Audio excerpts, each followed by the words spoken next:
Hello everybody, welcome back. Every time. Every time. Welcome back to 10-minute reviews. She does this every time. She's been laying next to me peacefully, all the way up till I start the camera. Welcome back to 10-minute reviews.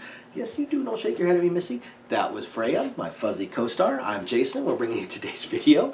As always, guys, please hit the like and subscribe buttons. We are a small family channel, just me, the wife, and the fuzzy little co-star. And we love to talk about books. We love to read, first off, but we love to talk about books, and that's what we want to do. So we're going to do it no matter what, but any support you guys might want to give us, we greatly appreciate it. So please, please, please hit the like and subscribe buttons. Otherwise, I'm going to go ahead and get into today's book. Now, today I'm going to talk about a new book and a new author that I came across. And if I were to do the whole 1 to 10 scale, which I'm thinking about doing, except that I won't review books that aren't at least a 6 on that scale, so I would end up just constantly popping off the same numbers over and over and over again.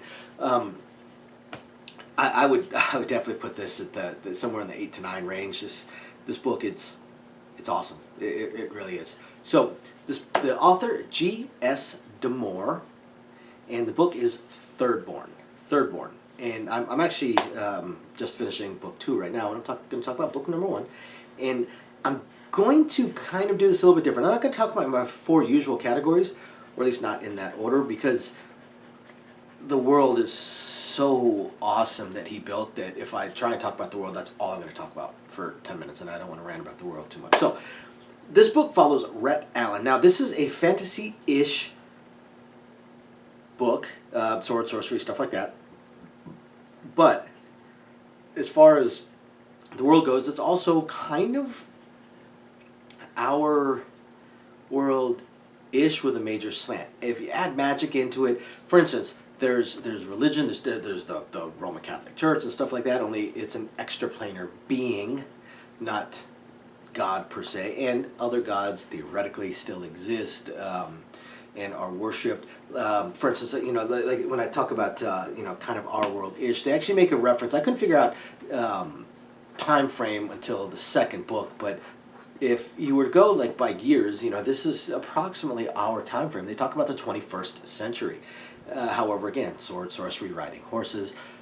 They do have boats, and they do have air shipping and airplanes and stuff like that. Well, not really airplanes, they're airships, they're boats. They just magically are propelled through the air because there is, again, magic in this world. Almost everything is based off of magic, and your magic is based off of your order of birth. Now, there are people, there are entire families that have no magic. In fact, most people are norms. They don't have any magic. The ruling families are, of course, magical. And then other families that do have magic in them generally are because of bastard children in the past and such like that from a ruling family. But your level of power in this world, your level of magical power is based off of your order of birth. The firstborn are the ultra, God level magical power, and the power, of course, the power is not just your magic and your spells, but also your body. So they're faster, stronger, heal quicker, stuff like that. In addition to being able to cast more powerful spells, then you've got your secondborn that are pretty powerful. Then your thirdborn that are bottom of the barrel. They are still wizards, so they're still faster, stronger, tougher than norms. And they do have magic, but they can't cast grand spells that kill themselves if they tried. And then you've got the old world and the new world. The new world is America. The old world is Europe, and they have Frankfurt and Berlin and Hamburg and London. To give you an idea of kind of the slants on it,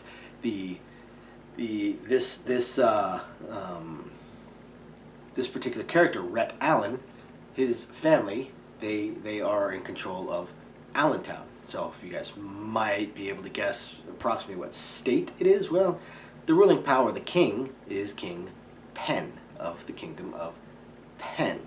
There is a Lord Pitt, 2 T's, and things just kind of keep kind of going from there. So of course you have Pittsburgh, Pennsylvania.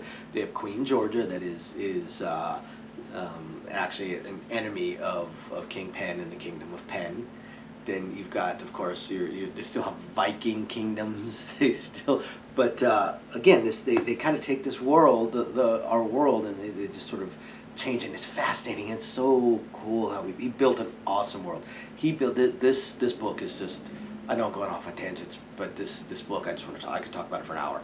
It was absolutely phenomenal. And this character Rhett, he is a Thirdborn, so he's the weakest, but he just graduated college, so he's now officially a wizard. He was born with one special ability that is rare. It's not unique to him. He's not the overpowered main character. In fact, he's very underpowered for the situations he gets himself into. But he's the third-born son of Lord Allen, and what is irritating to him, and what he even says, they say that even their best scholars can't figure out with as far as the order of birth goes, is he is a third-born by 6 minutes. And yet, because his sister came out 6 minutes prior to him, she is the second-born, and her magical ability is multiples more powerful than his. But what he has is he's got some sneak. He's got some connive in him. And what's even more fascinating is to try and work out ways to kind of even the playing field. Rhett basically invents a magical gun in a way. He has investors. He has a genius inventor, engineer, and a blacksmith, right? So he's less the idea. He doesn't actually invent it. His genius friend invents it. Rhett is kind of the money man and then the manager and the marketing kind of person. But they end up trying to market these guns. Now, of course, they have to worry about the Inquisition not liking it. But some nobles and eventually the king get wind of it, really like it. It starts getting integrated into the army. So he creates a magical version of gun. He uses a magical rune. And basically, it's a musket. It's a weak little musket at first. Well, not weak, but it's a musket. And then, as they go along, they start coming up with better innovations to it, and definitely hints at, especially by where I'm at within this series, it definitely hints at creating real guns instead of having to use magic and only wizards being able to power it. End up creating real guns. It's going to be a real level the playing field kind of thing, but. The first book mostly deals with Rhett having to travel from the New World, which is, Pittsburgh, Pennsylvania, Allentown, stuff like that, to the Old World, to Germany in particular, as his sister is being married off to a noble, a duke, actually, in Germany. And, of course, things go sideways. They get attacked. The kingdom itself actually gets attacked, and Rhett gets dragged into that, kind of coerced by his sister. And that kind of covers the first book. I don't want to give any plot spoilers. That kind of covers the first book. Guys, again, this book is absolutely phenomenal. You have to read this book. If you like fantasy books, if you like steampunk books, because this has a lot of steampunk elements in it too.